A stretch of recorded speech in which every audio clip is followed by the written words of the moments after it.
Right, today we're going to look at the Khemaka Sutta. The Khemaka is the name of a monk, and he's a, during this our first part of the study, he's just an ordinary monk.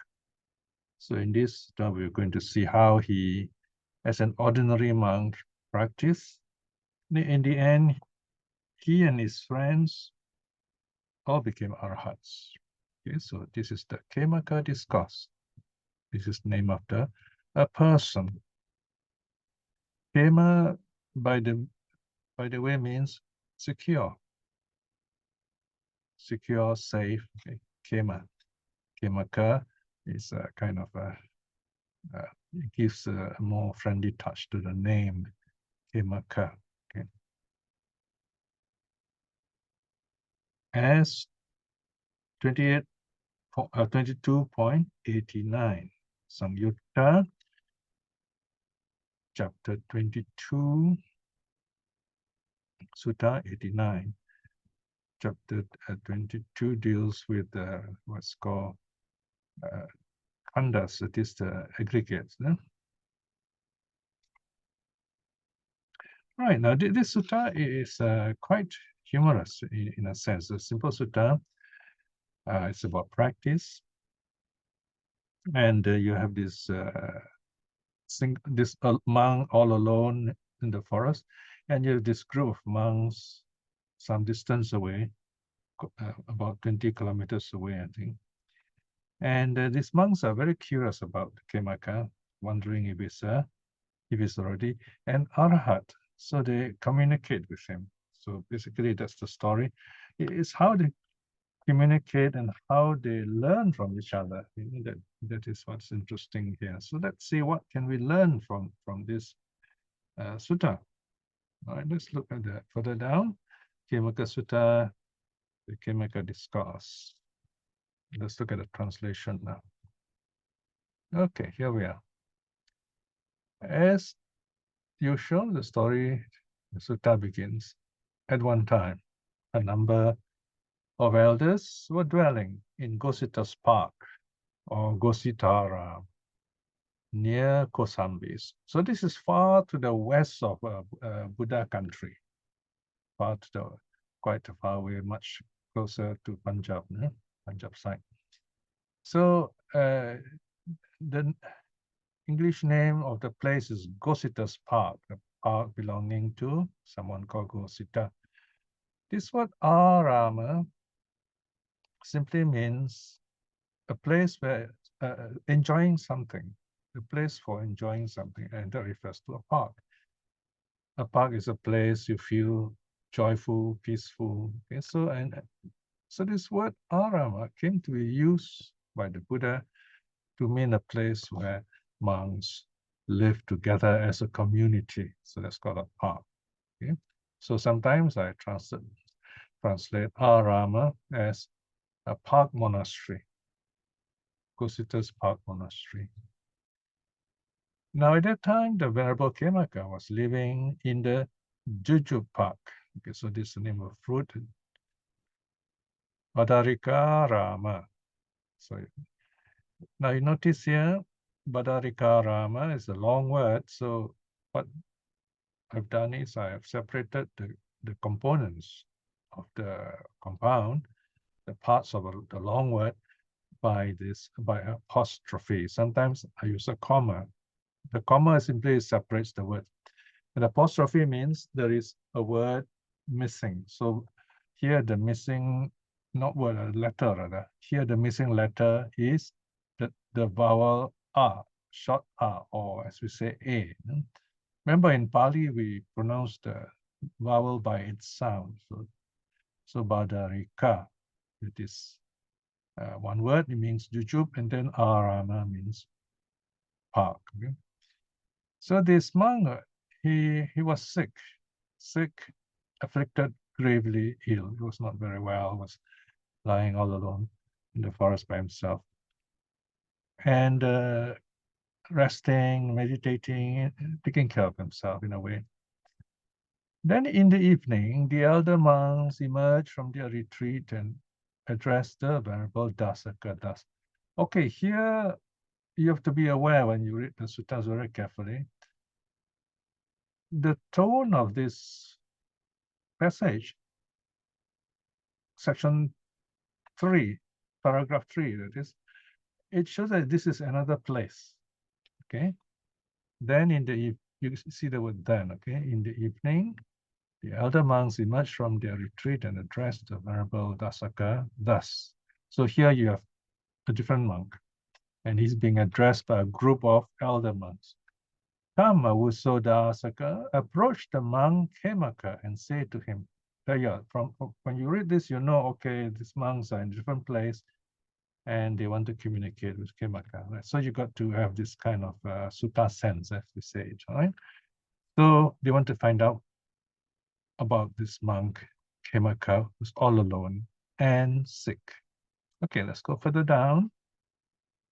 So the elder monks send this Dāsaka, probably is a young monk, and send him to see as a messenger to ask after the monk Khemaka. So it's quite some distance, as I said, something like, I'm not mistaken, about 2 yojanas.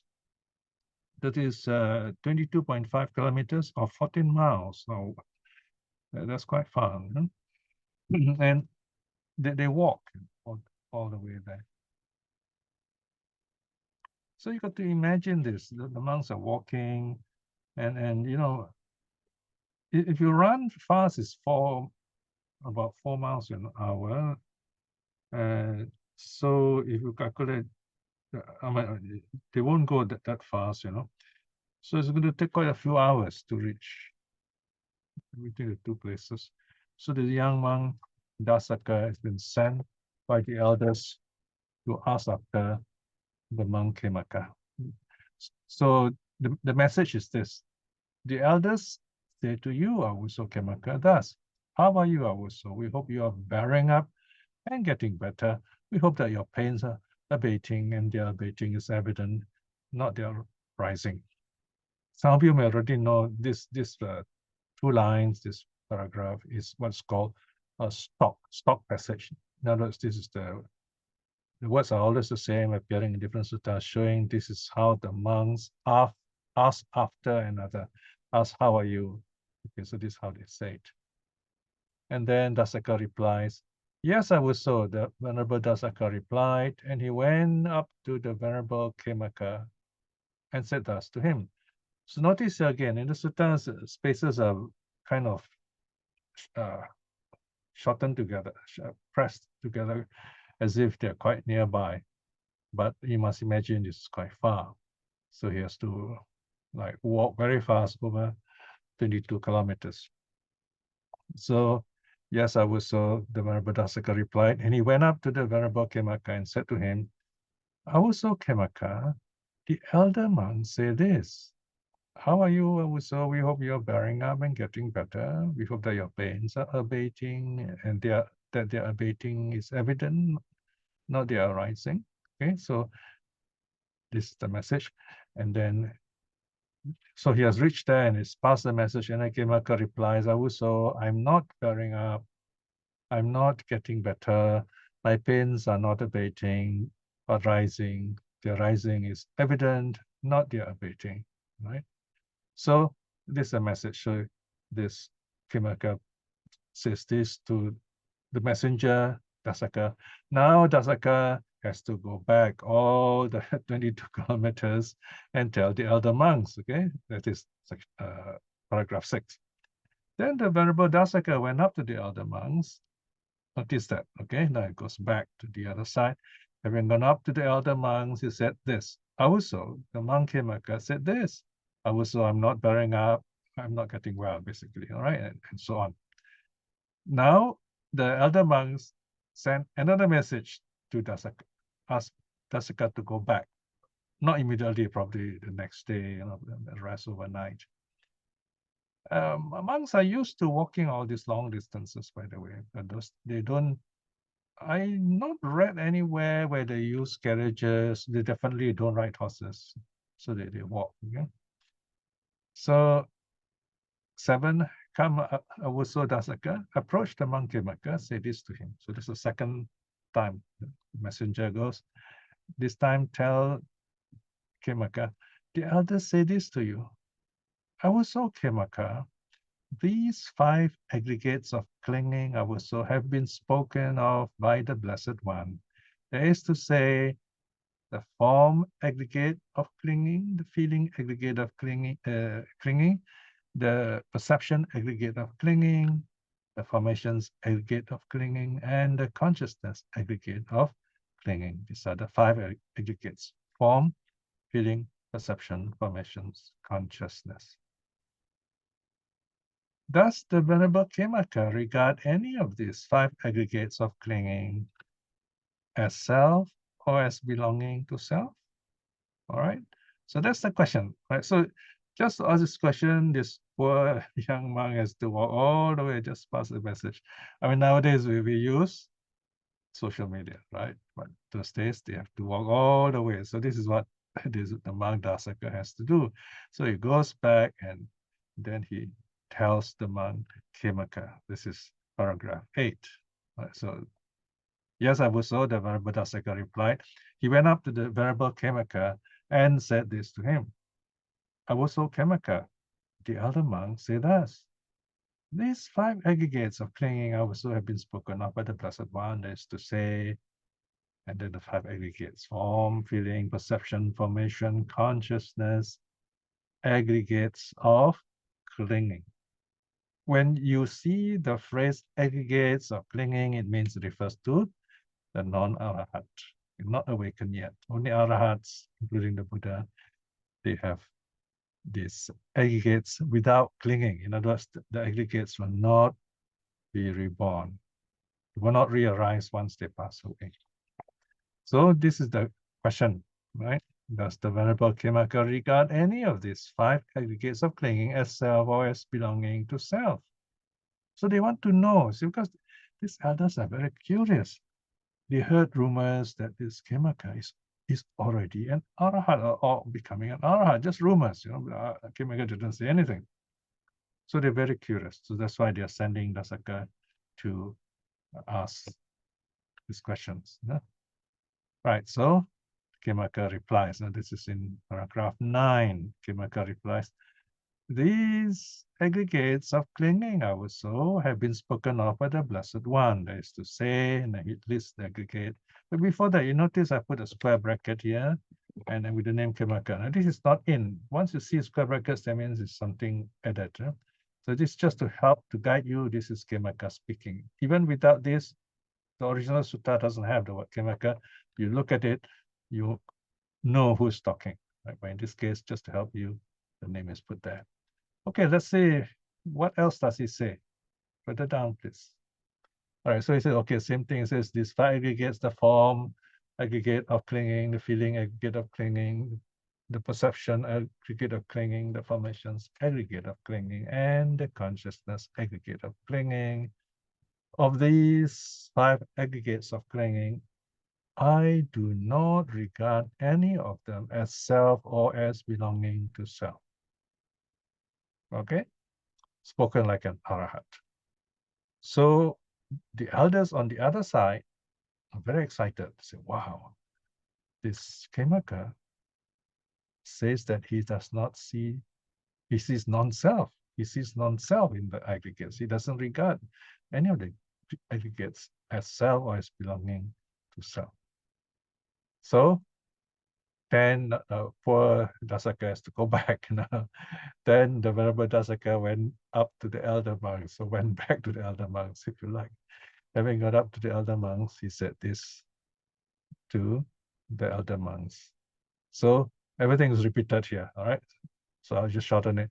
The Dāsaka tells the elder monks, says, well, this is what Khemaka says, this is what the Venerable Khemaka says, the 5 aggregates, form, feeling, perception, formation, consciousness, aggregates of clinging. Of these aggregates of clinging, I do not regard any of them as belonging to self. All right, so this the atmosphere is getting more tense now, in the community of elder monks. So they're more excited. So they tell Dāsaka now, this poor Dāsaka, he has to go again, right? So you got to picture this, all right? So 11, come, Avuso Dāsaka, approach the monk Khemaka and say this to him, all right? So he has to go again. The elders say this to you, Avuso Khemaka. These aggregates of clinging also have been spoken of by the Blessed One. That is to say, okay, the set of aggregates, form, feeling, perception, formations, and consciousness, aggregates of clinging. If the Venerable Khemaka does not regard any of them as self or as belonging to self, then he is an arhat, one whose influxes are destroyed. So this is the conclusion they jump into. So they're very excited. They say, so you must be an arhat then, right? So imagine how this is not like you are talking face to face. You have this communicator, you have this young Dāsaka who has to run up and down between over this distance of some 20 kilometers just to convey the message and the replies. Sometimes I wonder, I say, wow, this is 22 kilometers. That's quite far. There is a possibility that the way the yojanas are calculated, that it might be a bit shorter because they're not exact in terms of distances in those days. For example, when you say one yojana, the definition, one of the definition is that it's a distance a cow with a plow can pull the plow all the way in one day. That's the distance. So there's no exact standard of measurement, if you like. So rough, but of course, but they know the distance between two places. So don't worry too much about the numbers here. Just imagine it's quite far, and this Dāsaka does the running up and down in between. Well, I wouldn't say run because it's a monk. He won't run. He will walk fast in a mindfully fast way. Right? So it goes back and gives this message. So the message to Khemaka, section 12 or paragraph 12. So he says, yes, I was so. He tells to the elder monks. The Venerable Dāsaka replied, and he went up to the Venerable Khemaka and said this to him. I was so, Khemaka, the elder monks say thus. These aggregates of clinging also have been spoken of by the Blessed One.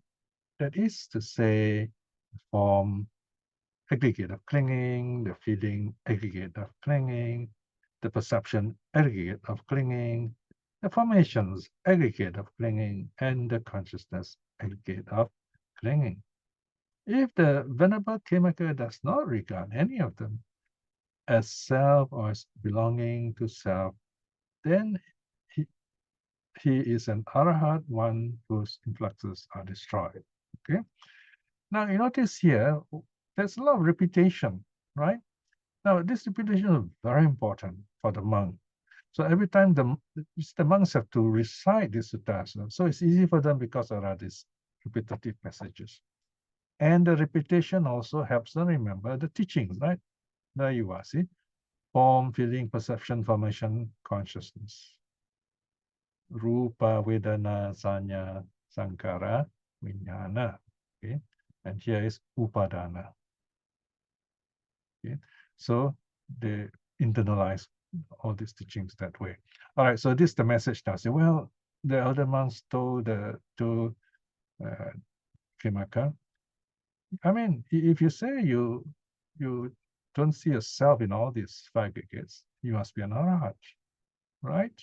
So they want to know this. But if they know it's an arhat, so they'll be very happy to learn from him and so on. Now let's see what happens next. Let's go to the next section, 13.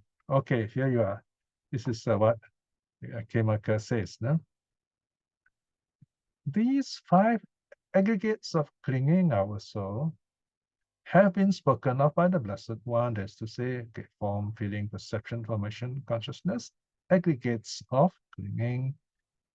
Of these five aggregates of clinging, I do not regard any of them as self or as belonging to self.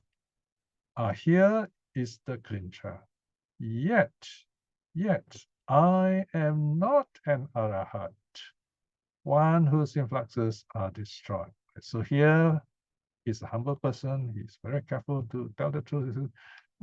I don't regard all this as self, but I'm not an arhat yet. And there's nothing surprising here because you and I know very well, you and I, even right now, I'm sure Moza would say, yeah, I don't see self in all these five kids, but we're not arhats, right?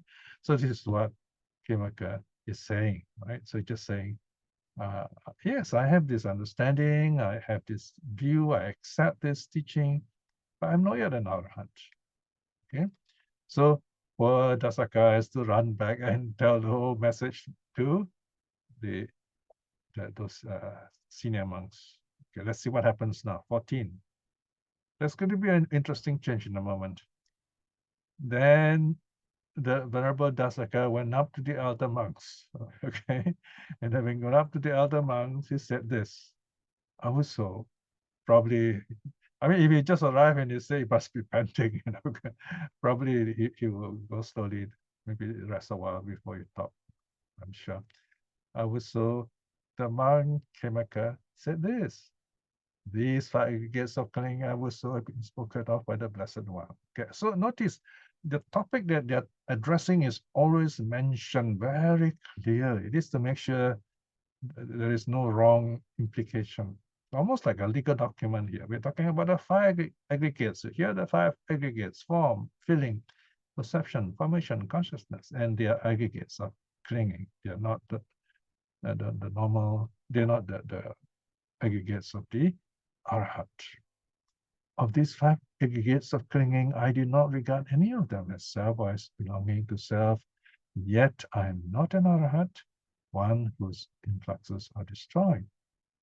Also, the notion I am has not yet vanished in me in connection with these five aggregates of clinging, but I do not regard any of them as this I am. Okay, this part we forgot to read up there just now, right? So this also is part of the message. He says, I have this view, right, and understanding even that there is no self. I mean, the Buddha has been saying this over and over. We all hear this and we all see good reason to believe in it, but we have not experienced it yet. So this is how Khemaka puts it. So the notion I am has not yet vanished in me in connection with the five aggregates of clinging, but I do not regard any of them as this I am, right? So even though, let's say, our body is sick, right? We don't think, oh, I am my body. We don't think like that, right? You may hear other people very angry. You tell them, oh, don't smoke, don't drink. They say, why should you care? This is my body, right? So, and my usual answer would be, I'm not sure I agree with you there, because if you should drop dead here, who has to take care of your body, right? Something like that, It's not really helpful, but we don't own this body. Why? Because we can't tell the body, don't get sick, for example. The body will fall sick. We can't tell the body, don't feel cold, You just have to take care of your body. Sometimes your body dictates to you. So we don't own the body in that sense. Okay, and that's one simple example. We also tend to think of I am my body, I am this color, I have this kind of skin, I look like this, and so on. So we have this kind of self-consciousness, especially as teenagers, for example, right? So we have still not let go of that I am idea, or it is said to be the I am conceit, mana. So that is the example of the self-view. So Khemaka says, yes, I have this view that, this is not, all these are not self, all these five aggregate are not self, but I still, I've not really got rid of this notion, this deep inside me, there's still this idea, I am this, right? So So this, he tells Dāsaka 15, Kama Wusa Dāsaka, approach the, so to go back to this, the elder monks, no?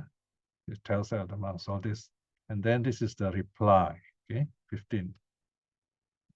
Kama Wusa Dāsaka approached the monk Khemaka and said this to him, the elders say this to you, Awuso Khemaka. Awuso Khemaka, when you speak of this notion, I am, what is it that you speak of as I am? Do you say I am form, or do you say I am apart from form? Right? So are you saying you are different from the body? Or do you say that you are your own body, you are your body, or you are different from your body? Do you say I am feelings, or do you say I am apart from feelings? Do you say I am perception, or do you say I am apart from perception? So these are two views. People who have ideas about self, some think the body and the mind are the same. Right? Body and perception are the same. The body and formations are the same. Body and consciousness are the same. Right? So these are the materialists. The materialists, they have this idea, I am my body. So when my body dies, all the 5 aggregates also die. Of course, they don't talk in terms of 5 aggregates, but they talk in terms of the mind. Okay? They say, oh, I'm just body and mind. So when my body dies, my mind also dies. That's it, the end. I don't have to worry about anything. So this is the materialist view. They think there's nothing after that. But of course, in Buddhism, we say there is rebirth, there is karma. Then, this idea that body and mind are the same is called annihilationism. When body dies, the mind also dies. Then the other one here, body and mind are apart. In other words, body is one thing, the person is another thing. The feeling is separate from the person, perception are separate, formation, consciousness are separate, in other words. So they believe there's this another kind of entity, like a soul, separate from them. So when the body dies, this entity, this is eternal. It won't die. It will be reborn. This is the soul, right? So this is the self as soul. And these are the ones who believe the God idea, they go to heaven and so on. So this is the other extreme. So here you have two extremes, see? Right? Here believe in annihilationism, and then over this side is to believe in eternalism. So the elder monks are asking standard question here, says, are you saying it's one of these extremes? All right. So also Khemaka, when you speak of this notion I am, what is it that you speak of as I am? Yes, I was so the Dāsaka replied, and then so he went up to the Venerable Khemaka and said this to him. Right, so he passes this message back to about Khemaka. So I will summarize this quite complicated statement here. So it goes back, Dāsaka tells Khemaka, okay, the elder monks ask you, is body and mind the same in your view, or body and mind are different, right? So the mind here represents the mental aggregates. Is body, are you and your body the same or not? That is form. Then feelings, perception, formation, consciousness. Are they the same, or are they apart? Are they different? So this is the question he asks Khemaka. Okay, let's go down and see how he replies this. Okay, so 17, Khemaka says, okay, now he changes tack. He says, enough, I was so Dāsaka, of this running back and forth. All right. Oh, right now make a note here. There should be an exclamation mark, not question mark. Enough of this running back and forth. Now, of course, by now, when you read this sentence, you know he's already much better. He has recovered. Why? He says, bring me my staff, Awuso. Walking stick, no? I will approach the elder monks myself. Okay, he's got tired of this. You know, I mean, he doesn't feel tired in the sense because this poor Dāsaka is the one who's running back and forth, but he feels that it's just something he can communicate directly to the monks instead of waiting and then answering and then waiting again and so on. So I'm going to go and see the elder monks because now you have a new scenario. You have everyone's got together now. And I'm sure Dāsaka is very happy now. Dāsaka said, thank goodness I don't have to run anymore. Okay. And everyone is excited to meet Khemaka. Okay, so 18. Then the Venerable Khemaka, leaning on his staff, went up to the elder monks and exchanged greetings with them. And when this courteous and friendly exchange was concluded, he sat down at one side. When the Venerable Khemaka was seated thus at one side, the elder monk said this to him. I was so Khemaka, when you speak of this I am, what is it that you speak of this I am? Right? So do you say I am form or do you say I am apart from form? Right? So that's the question, right? Are you saying you're the same as your mind, you're the same as your body, or are you saying you're different from your mind, different from your body? Okay, this is the reply.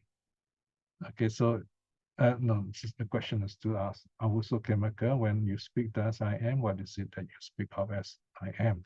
And Khemaka replies, Awuso, okay, he's very careful here. Notice he says, I do not say I am form, nor do I say I'm apart from form. Now, here you have to be careful logically. Just because you disagree with one doesn't mean you accept the other. It's more like neither this nor that.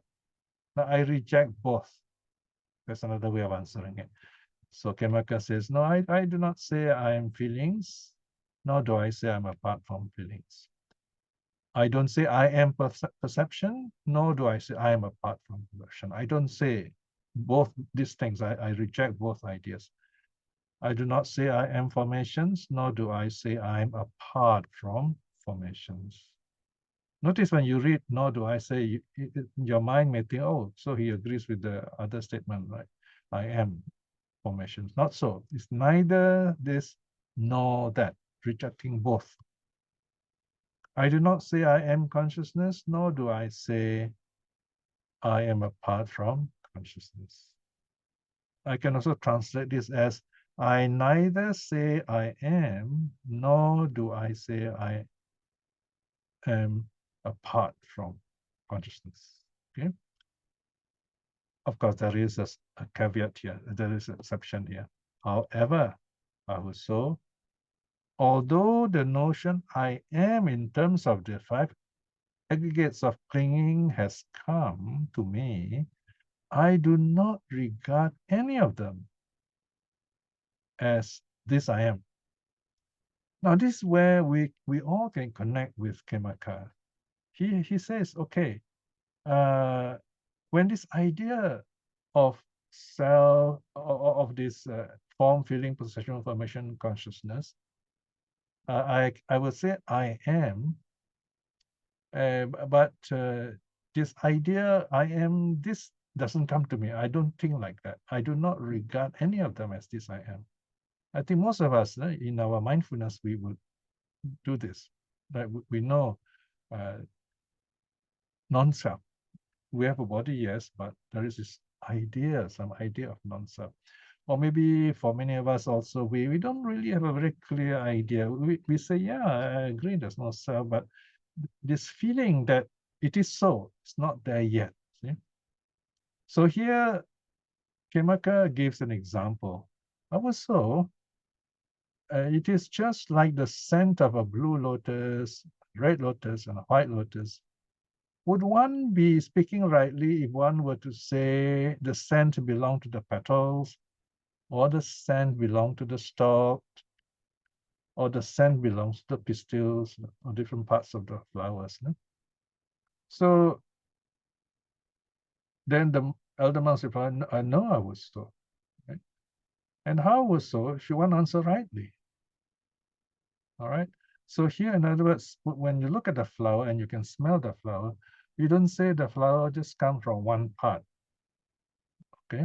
Of course, if you study botany, your teacher, professor will tell you, okay, the smell comes from a certain part of the flower. See, but in early Buddhism, the idea is the whole flower has that smell.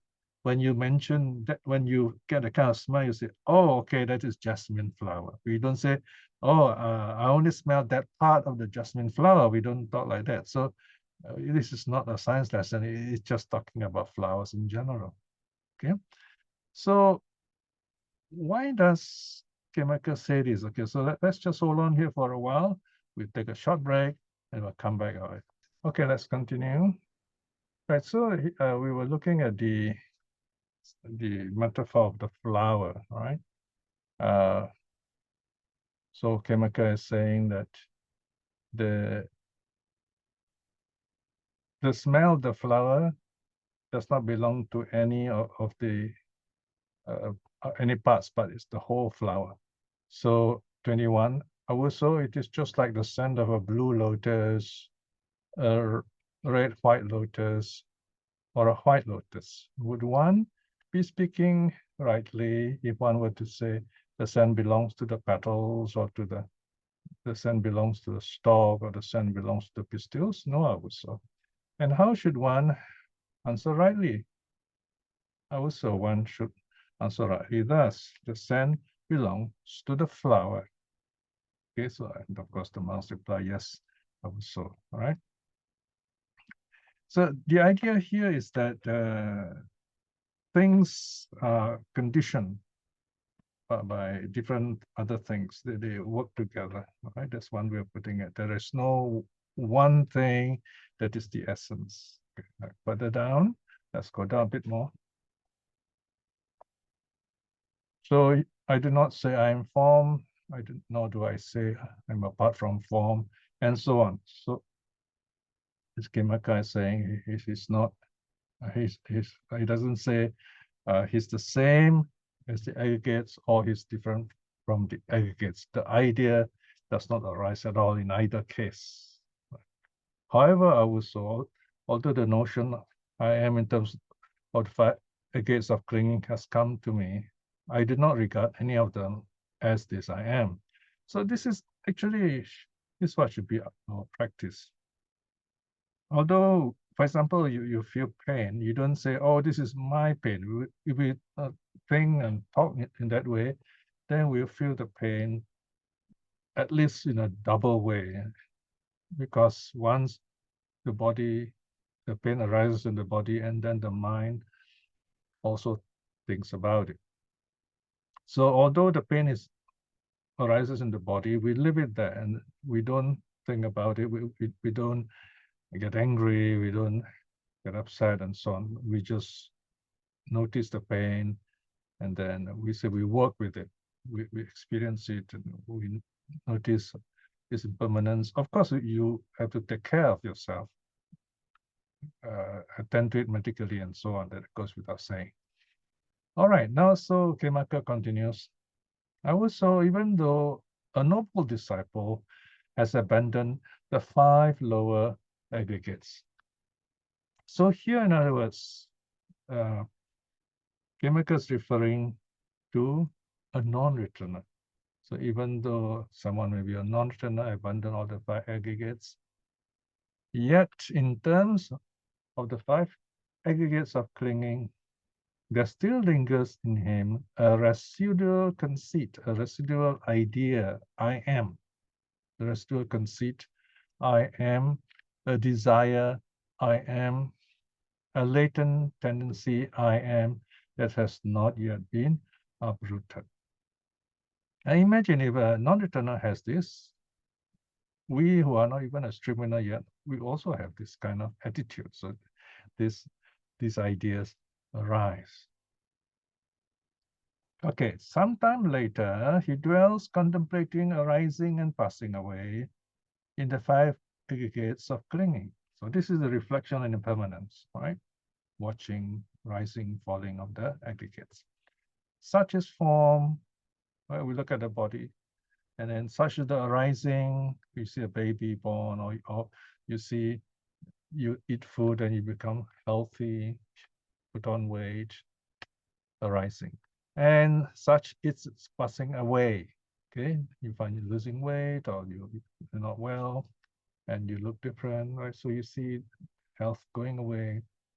Feelings, such are feelings, such are the arising, such they're passing away. Right? So we notice feelings, we feel uh, something pleasant, we like it, something unpleasant, we don't like it, and then they rise, they pass away, right? And perception is a memory. We recall something from the past again, we notice how this memories come and go. And informations is the intention to act, how we usually don't notice this, something quite difficult to notice, but it's possible. Right? And consciousness is how the senses work. You notice something, so it's a very, very basic level of consciousness. As it was contemplating arising and passing away in the 5 aggregates of clinging, this residual conceit I am, this desire I am, this latent tendency I am that has not yet been uprooted becomes uprooted. Right? So in practicing this way, this practitioner realizes all these ideas are false. So that's why it overcomes all these wrong views. Also, it is just like a piece of cloth. When it has become soiled and stained, its owners would hand it to a washerman. The washerman would scrub it evenly with cleaning salt, lye, or cow dung, and rinse it with clean water. So it is the way they wash things in the Buddha's time. They don't have the kind of soap we have today. They don't have the kind of soap like what we have today. They use salt, they use lye, kind of solution, and they use cow dung. That's interesting thing. So anyway, the analogy is this: even though that cloth has would become pure and clean, it's the water actually that makes it pure and clean. It will still have a residual smell of the cleaning salt, the lye or cow dung, as it has not yet dissipated. The watchman would then return it to the owners. The owners then put it in a fragrant casket. The residual smell of cleaning salt, lye, or cow dung that had not yet dissipated would dissipate. Okay, so this they store it away, and then the smell will slowly go away. So here, Khemaka is using an example how all the aggregates will be broken. All right. Okay. We'll go further down. Now,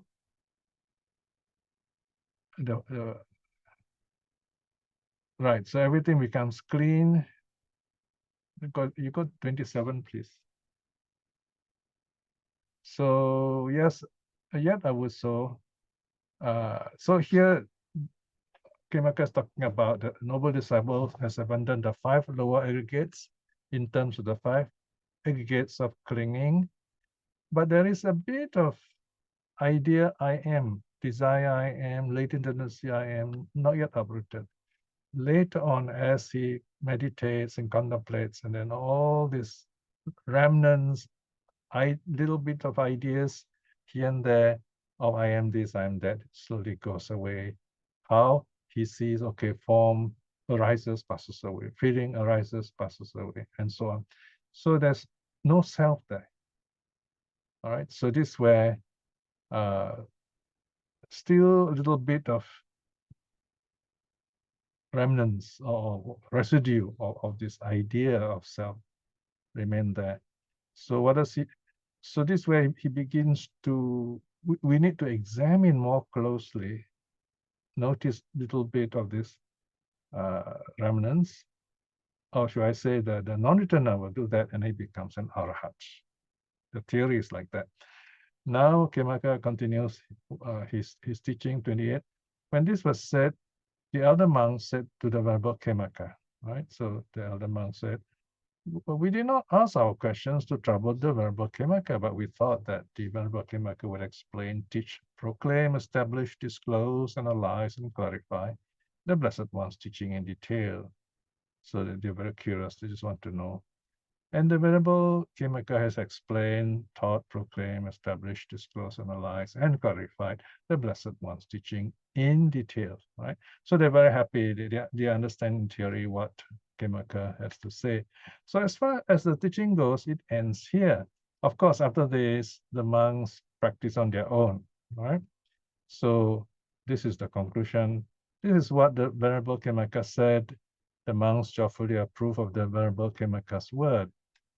And while this exposition was being spoken, in other words, while Khemaka was speaking, the minds of the 60 elder monks and of the Venerable Khemaka were freed from the influxes of non-clinging, right? They all became arhats. Now notice this last line.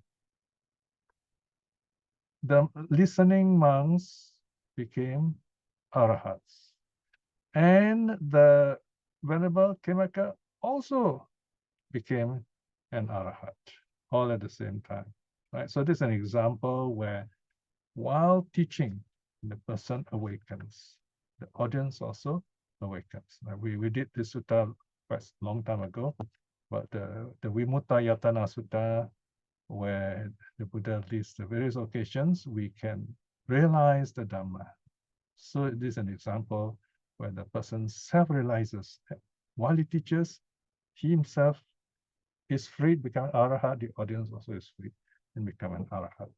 So there you are. So this is the Khemaka Sutta. You find it's quite a humorous sutta with this poor Dāsaka running up and down. And then in the end, Khemaka himself comes to see the monks and teaches them.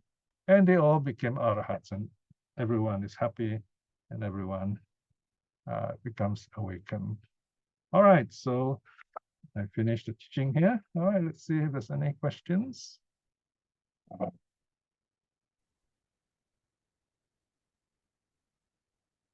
Exim, you can take over. Yeah, Sister Isim, please take over the Q&A. Oh, sound seems Yeah, to be, she's coming. No, sorry. she is there. Okay. Just wait for her. Mhm. We can hear you. Okay. Okay, now can. Yeah, okay. That's good. Sorry. Thank you, Brother Piya, for the teaching tonight. The first question from Sister Helene. Okay. Brother Piya, the footnote at page 2 suggested the other elders had not yet attained any stage of awakening. At the end of the Dharma discussion by Venerable Khemaka, all of them attained arhathood. Yeah. Does this imply the sainthood can be attained directly from Putujana, or means an untutored worldly person, directly to arhat without has Okay. first become sotapanna? Okay, first of all, I've got to simplify the question, all right? Because we didn't, Dharma is very deep. The question means this, how does a person become enlightened? Can they jump from 0 to, let's say 1, 2, 3, 4, 1 is string meaning, 4 is arhat. From 0, can they jump to 1, and so on?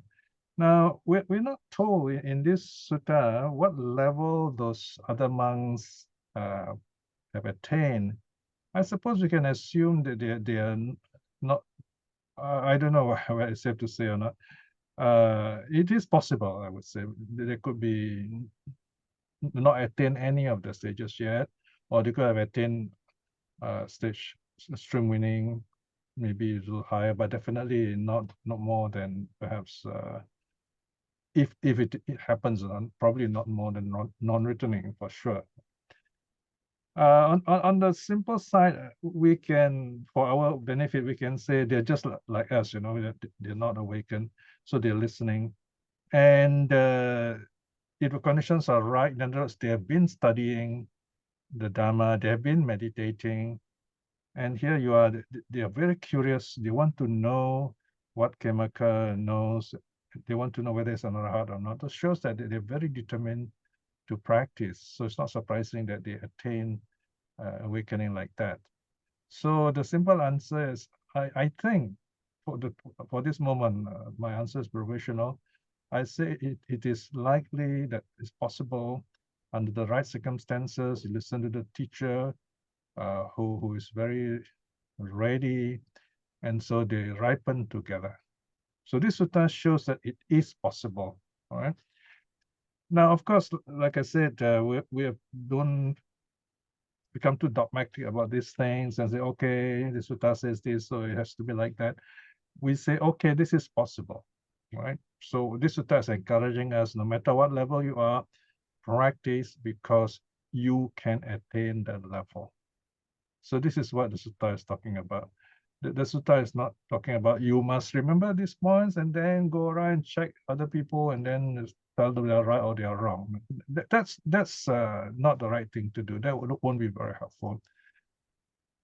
So once again, this is just a guidance for us to say that as long as we practice, there is a chance that we're able to attain even the highest level under the right conditions.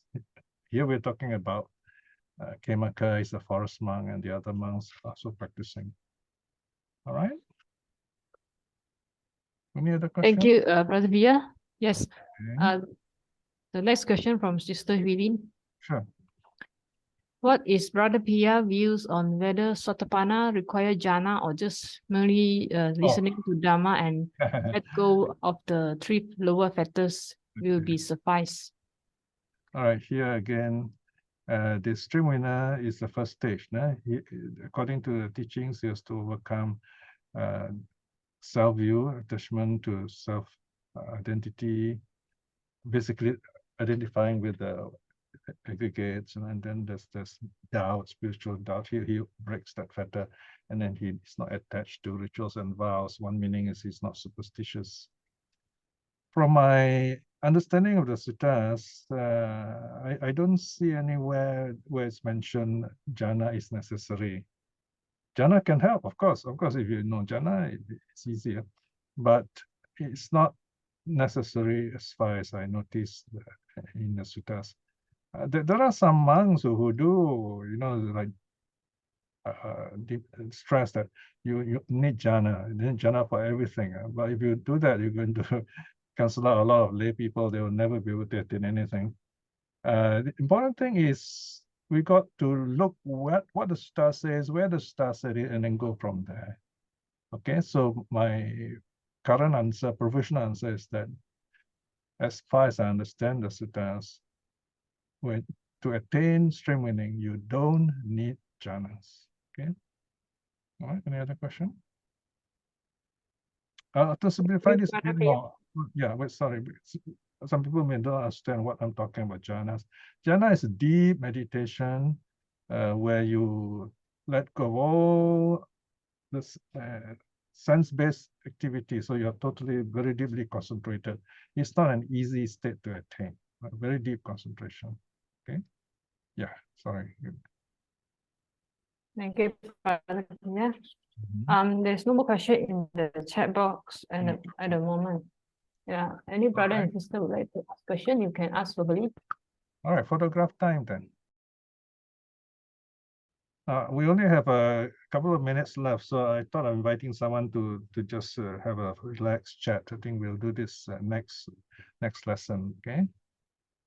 So this week I'm not going to invite anyone to talk just to save time. Okay, any questions? The last minute questions?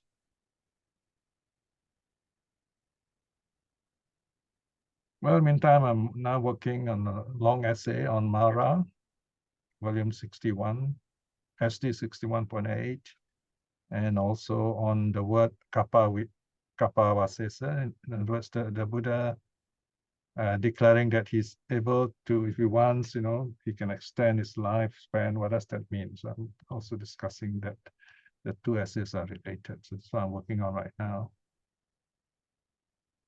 So no more questions, huh? Is there any? Brother Piya, Yes. yeah, this question from Sister Huilin. Yeah. How Okay. Brother Piya choose what sutta to discuss in the next lesson? Oh, next lesson. Right now, what's this? Do you remember the title? Just a moment. Because she's the one who prepared the list. Okay, the next one will be Sampasadaniya Sutta. Okay, that's from Diga, isn't it? It's from Diga. Diga 28. Okay. Sariputta's lion roars and the Buddha's 16 unsuppressible qualities. It's a long sutta. All right, so we will do that in parts. No? Well, this is Ratna's choice, so I'm just like the pianist. I play the music. She chooses the score. Okay. And we have translated these suttas already quite some time, quite long ago, so we just need to update them. The thing is, I've not sent the sutta for proofing, so I think I have to rush it tonight. We'll see how, all right? Okay. Our translations, we try to give you all the available notes, so there are many translations. No two translations are the same, so don't worry about translations. They can be quite different. We just don't want to have too much difference. That's the main thing. And you can see sometimes the difference are significant, and why are they so different other than personal views. Okay, so we'll look at Sampasadaniya Sutta next. All right, so I think it's time for us to close today's study. And let's look at the closing passage. Can we go to the closing? All right, here we are. So here you are once again. Let us spend this quiet moment wherever we are. Okay, it's a wonderful moment for us to be at peace together. This is a beautiful moment to recall how we have gathered together here, spend about 1.5 hours to recite the 3 precepts and 5 precepts, to remind ourselves of our practice, recall the Buddha, the Dharma, and the Sangha, and to meditate, and also to listen to the Dharma, ask questions. By all these wonderful good deeds we have done, may we be well and happy, be at peace with ourselves. May we grow in wisdom, and may our friends to be well and happy, our relatives, loved ones be well and happy. Send your kind thoughts to those people. This is the right time to do it. This is a wonderful time to do it. Send your loving kindness all around, everywhere, especially to those who are important to you, significant to you. And of course, you have that loving kindness in you too. And finally, we show our gratitude to the three jewels by saying our salutations to the three jewels. Arahang Samma Sambuddho Bhagava Buddhang Bhagavantang Abhivademi. We bow to the Buddha. Swakato Bhagavata Dhammo Dhammang Namasami. To the Dhamma. Supatipanno Bhagavato Sāvaka Sangho Sanghang Namami. Bow to the Arya Sangha. Sadhu, sadhu, sadhu.